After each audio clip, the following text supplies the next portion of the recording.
महिलाओं का दोहरा दर्जा है। इस पितृ सत्ता को सींचते पनपाते, इस पितृ सत्ता को पोसते हुए ढांचे के खिलाफ भी लड़ाइयों को वास्तव में बुलंद करना होगा साथियों। उनको सर आंखों पर हमारे प्रधानमंत्री जी बैठाते हैं और जब वो कार्यस्थलों पर यौन उत्पीड़न का मुद्दा उठाते हैं तो उनकी बात सुनना तो दूर, उनके दुख में अपनी बात कहना तो दूर, उनको बदनाम तक करने में कोई कसर नहीं छोड़ी जाती। अनुभव हमको यही बताता है कि इस देश में महिला आंदोलन को पहले कानून लिखवाने की लड़ाई लड़नी पड़ती है और उससे भी ज्यादा कठोर लड़ाई कानून को लागू करवाने की लड़नी पड़ती है। मौजूदा जो आंदोलन है, आज जिस परिप्रेक्ष्य में, जिस संदर्भ में यहाँ हम यह महिला पंचायत कर रहे हैं, कार्यस्थलों पर यौन उत्पीड़न का सवाल हमारे बहादुर पहलवानों की लड़ाई की वजह से आज ये केंद्र में आ गया है। आज आपकी इस बहादुर लड़ाई ने सभी को अपनी एकजुटता दिखाने के लिए प्रेरित किया है और इसीलिए कार्यस्थलों पर यौन उत्पीड़न के मामले में न्याय कितना मुश्किल है, उन साथियों के लिए भी कितना मुश्किल है। उनको सर आंखों पर हमारे प्रधानमंत्री जी बैठाते हैं और जब वो कार्यस्थलों पर यौन उत्पीड़न का मुद्दा उठाते हैं तो उनकी बात सुनना तो दूर,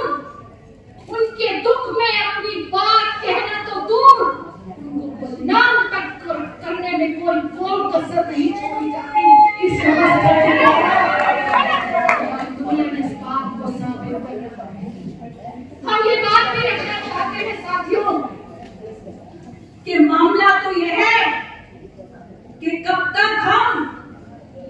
केवल केस दर केस लड़ते रहेंगे, वो भी लड़ना बहुत जरूरी है। आज ये केस है, आज ये केस है, आज ये केस है, ये तो लड़ना ही होगा, लेकिन साथ साथ सोचना होगा और लड़ते रहना होगा। ये जो कार्यस्थलों पर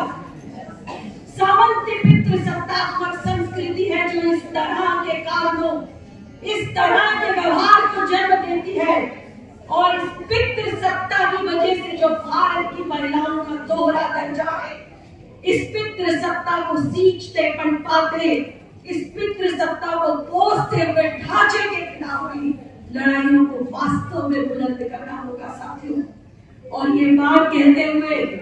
कि ब्रिजभूषण की गिरफ्तारी की मांग के साथ अपनी एकजुटता को दर्शाने के लिए आज हम फिर से इस पंचायत के माध्यम से हम ये फिर से सरकार को कहना चाहते हैं, मौजूदा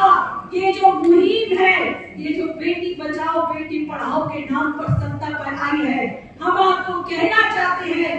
आपने जो ब्रिजभूषण की गिरफ्तारी नहीं करवाई है, आपने संदेश दिया है देश की महिलाओं को कि आप केवल एक जुमला चला रहे थे, बेटी बचाओ का मुद्दा था।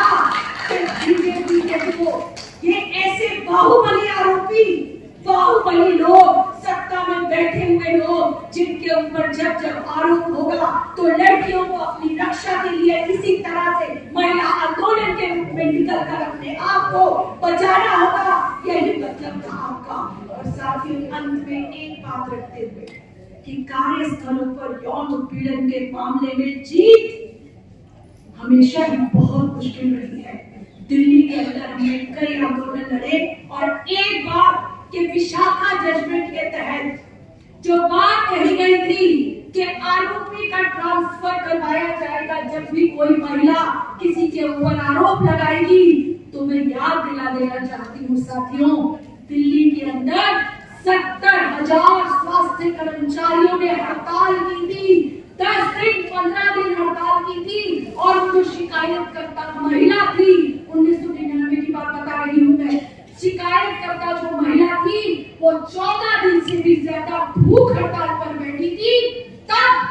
वाजपेयी साहब की सरकार थी और तब भी ये बात कहने के लिए कि आरोपी का ट्रांसफर किया जा रहा है जनहित में, तो याद रखिए